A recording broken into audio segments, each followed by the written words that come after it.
The minister in the presidency, Jackson Mthembu, announcing that address will now take place this evening.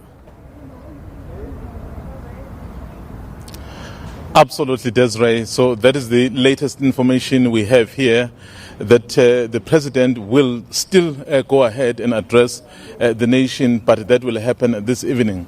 Remember, we waited the whole day yesterday because he had a number of consultations with various stakeholders. You've mentioned business and, of course, political parties. So, and then after that, he went into chairing the National Command Council, where they were putting together all these contributions and assessing the situation. So they were hoping that once they concluded that process, they were then going to allow the president to address the nation.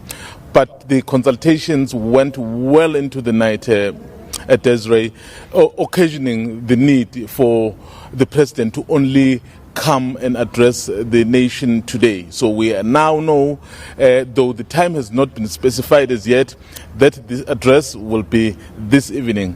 So what will happen is that the minister and the presidency, during the course of the day, so will be able to brief the media, where they will tell us exactly what time this address will happen to the nation. South Africa is quite anxious. As from yesterday, people wanted to know what really was happening.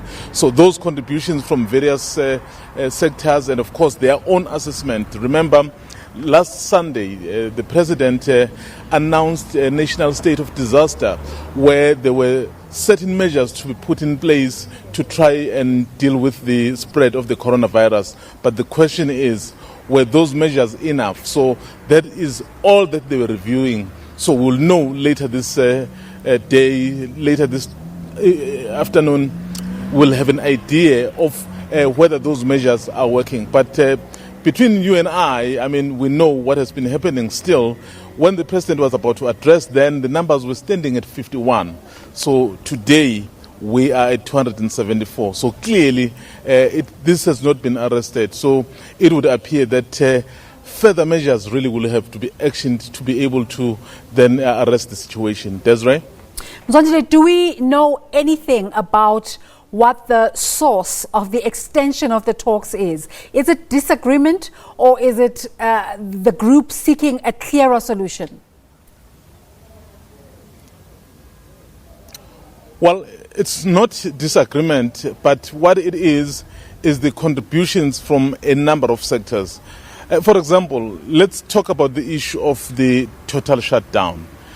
Whilst it would perhaps work in areas like urban areas because of the proximity of the area, I am not sure how it will be affected in rural areas. So I think those are some of the details really they were looking at to say, so the measures must be able to then talk to everyone. But not only that, remember, once you shut down, the business will simply grind to a halt at Desiree. And of course, there is the issue of the stimulus package that they are still working on. So how far have they gone in terms of the work in making sure really that the economy doesn't grind to a halt because of the measures that would have been taken? So yes, yesterday we did see a Minister of Finance who was part of the National Command Council, and then obviously we tried our luck to find out if a stimulus package was ready, and then he basically said the president would be able to update the nation on that one. So there are a number of areas that they are looking at. Desiree, the issue of economic package is quite key because it will perhaps save a number of jobs that would really be lost once the total shutdown happens. But of course, you have to make a very tough decision here. Do you then not lock down the country and risk the spread of the virus, and once it spreads, so no one will be able really to contain it? Or you try and act now. So those are some of the balancing acts that they need to look into. But I can guess, standing from here, that even if it were not a total shutdown, but it will have to be drastic measures to try and contain it, because it continues to rise despite the measures that were announced by the president. Mzwai, we asking our viewers a question this morning on social media, and we've also opened the lines about their expectations in terms of what the president will say when he addresses us this evening. And the views are so different. Some people advocating for a lockdown, other people saying maybe not as yet, others saying only make it provincial. This almost gives you a sense of the kind of problems that meeting has to grapple with in trying to find solutions. It's exactly the nature of the arguments and the factors that are so varied that are making the president take his time and not rush into making a decision, because those issues that you have raised or that people are raising so have to be factored into the whole package that he will announce. Of course, not everyone will be happy, but he will have to take a decision that will be in the greater interest of the country.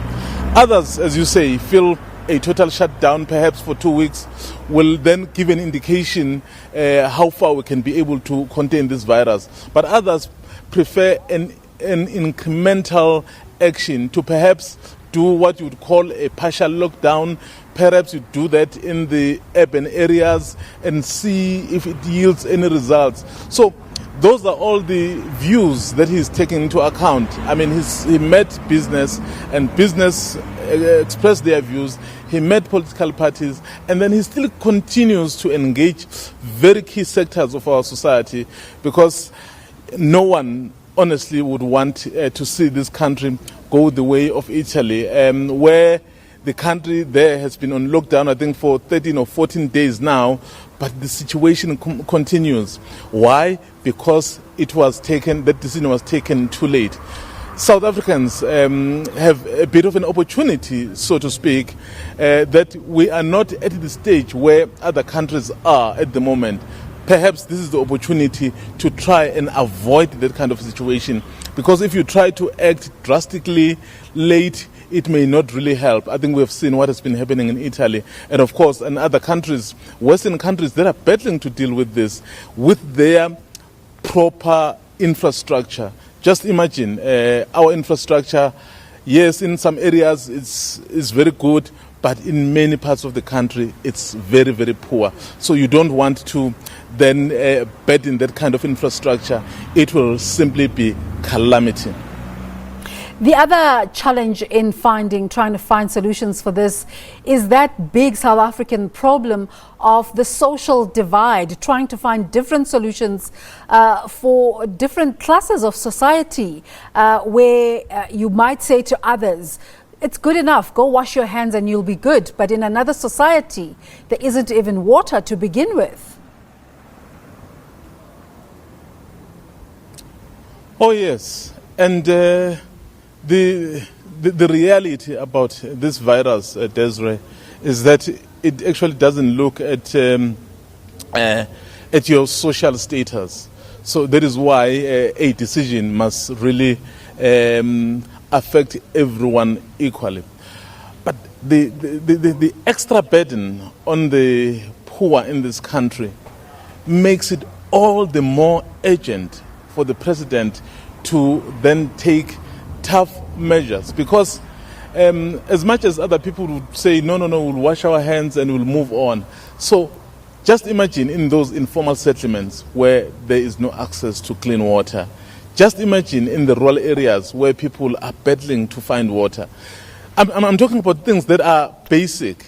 Because if those people, let's say, get affected or infected, so it does not mean it will be confined to them, because as a country we interact. So whether a poor person gets infected, it does not mean a wealthy or a richer person will not be infected.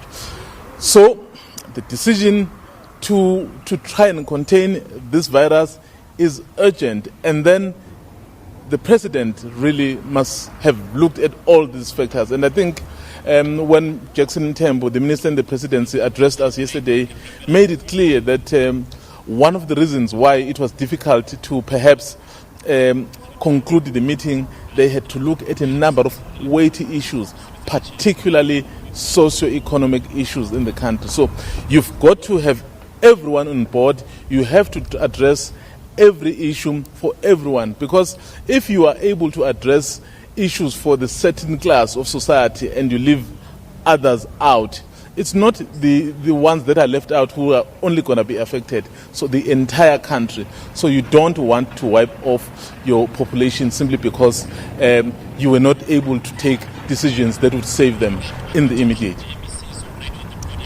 I imagine we'll be talking to you throughout this day as we anticipate that address from President Cyril Ramaphosa. Our political editor, Mzwandile Mbeje, talking to us there from outside the Union buildings in Pretoria. A tourist from Germany has tested positive to coronavirus and is